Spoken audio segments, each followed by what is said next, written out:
Hi, my name is Shannon, and I'm going to show you how to create a vaccine vial in Blender 2.9.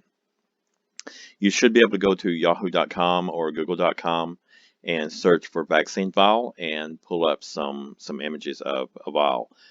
This is going to be basically on the lines of what a flu vaccine vial would look like, or maybe something for COVID-19. This is going to be basically a beginner tutorial, but it does assume that you have some basic knowledge of Blender. Also, for future reference, I don't actually create low poly models for game engines. I do this for fun and as a hobby, so just be aware of that going forward. So let's go ahead and get started. So you'll hit 1 on the numpad and go to the front view. Hit Shift A and go to Image, Reference. And you're going to navigate to the folder where you saved your vial image and double click it to bring it into Blender. For the Move tool, you'll just go to the gizmo icon, click on the drop down, and then check Move. So I'm going to go ahead and click on the Move tool and move this up in the Z axis to position the 3D cursor at the very bottom of the bottle. I'm just going to scroll in where I can see it a little bit better. Okay. And then hit Shift A, Mesh, and bring in a circle. We're going to want to hit Tab and go into Edit Mode. Click on the vertices select if the vertices aren't showing. And then hit S to scale the circle in. And what we're going to actually do is position the vertices on the bottom of the bottle as close as we can to that edge. Okay. And they're going to hit X to extrude, and then Z to extrude in the Z axis to lock that in, and just pull this up just a little bit. Hit S and then scale out to flare this out to the edges of the bottle. Hit E and to extrude, and then Z again to extrude in the Z axis. I'm just going to move this down. And then I'm going to pull on the Move tool to pull this up to about where I want it to be. Something like that. Okay. At this point, I'm going to actually hit Z and go into wireframe so that I can see the image behind our model better. And then hit E and Z to extrude on the Z axis and pull up. Hit S and then scale in. And what I'm doing is I'm trying to get the vertices as close to the edge of the bottle as I possibly can to do the curve. And then E and then Z, pull up, and then S to scale in. I actually may pull this one back down just a little bit and then scale back out. Then E and Z, pull up, S to scale in. And you'll do this a few times, going up your bottle. E and Z, scale in. And then E and Z, and pull up to about this lip right here.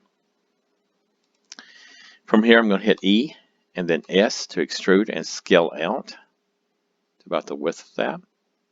And then E and Z to extrude up. And that will actually create your bottle. While we have this edge selected, I'm going to hit Shift D to duplicate it. And then Z and move up on the Z axis. And you'll see that it pulls the duplicated edge up and then click. While highlighted, hit P and go to Selection. And this will break it out and make it its own mesh. I'm going to hit Tab and just click off to the side. Click on the circle that we duplicated. Go back into Tab into Edit Mode. Hit A to select all. And then on the Move tool, push this down just a little bit. I'm going to hit E to extrude, S to scale out, and pull out. And we're going to make the cap. I'm going to hit E to extrude again, Z to extrude up in the Z axis to the top of the cap, and click. Hit Z and go to solid, and then you can rotate around to see your bottle. I'm going to hit Tab again and just click on the image and hit H because we no longer need it. I'm going to zoom in on the cap. Click on the cap. Go into Tab into Edit Mode again. This edge should still be selected.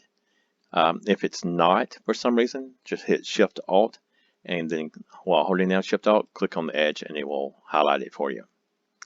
Hit E to extrude, S to scale in. Do something about maybe about like that. And then click off to the side. Select the edge select while holding down Shift Alt. Click on the top edge, and we want to select this bottom edge. Hit Control B to bevel and pull away from the cap. You're going to want to roll up the center mouse button maybe a couple times to add a couple edge loops. Maybe I'll do 3, and then click. Click Tab. Hit Control 2 to apply a subsurface modifier. Right click and go to Shade Smooth. And I'm going to zoom in on this top part. I'm going to hit Tab to go into edit mode. I'm going to click right off the side to unhighlight the section that I did have selected. Select just one edge of this inner loop right here, so we have that selected.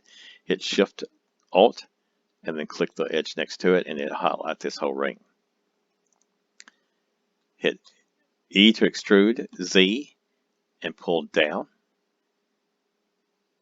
Something about like that.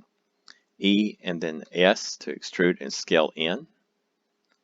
E, then S, then scale in.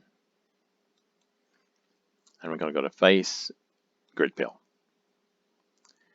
So we want to sharpen this up a little, where this will look a little bit sharper. So we're going to put in an edge loop. So I'm going to hit Control R. Going to roll the mouse, this middle mouse button up a couple times to get 2 edge loops, and then click. And then just hit Escape, and it will put those in for you. You can back out, hit Tab, and you'll see this actually created our cap.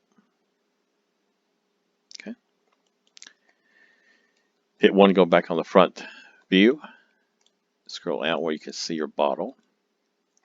Select your bottle and hit Control 2 to add a subsurface modifier.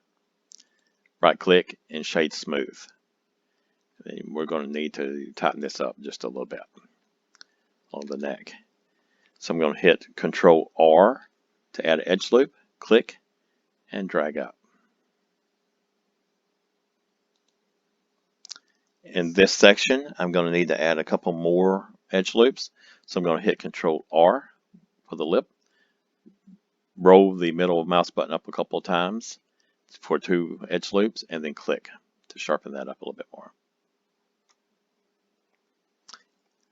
It looks like actually, I'm going to undo that, and let's try 3 in there and kind of pull those down a bit. And then click. And then click off. Okay, and then you can scroll back out. So we need to actually put a bottom on our bottle.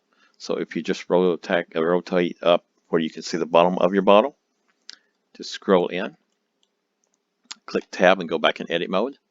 Make sure you have the edge selected, Shift Alt, and click on the bottom edge. Actually, make sure you have nothing else selected. So if you want to select one of these corners, and then select there. Okay, and then hit E to extrude, S to scale in. And if you hear my cat, he's asking for breakfast, and he's deaf, so he's kind of a little bit loud. So sorry about that. And you hit E, and then S to scale in. And then we're going to go to Face, and then Grid Fill, and then Tab out. And that's it. That creates your vial that you can make. So you can take it into another program like Substance Painter and texture it if you want. Photoshop, however you want to create your textures.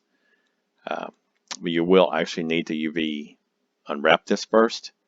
If anyone's interested, I can do a video on how to UV unwrap it in the next video. This is my first video. Sorry for any mistakes that I might have made. I tried not to make any, but I do appreciate you watching. Check out my artwork at shannonhowell.net. I have a link down in the description where you can click and go to the site. And I appreciate your time and thank you. And I hope to see you again soon.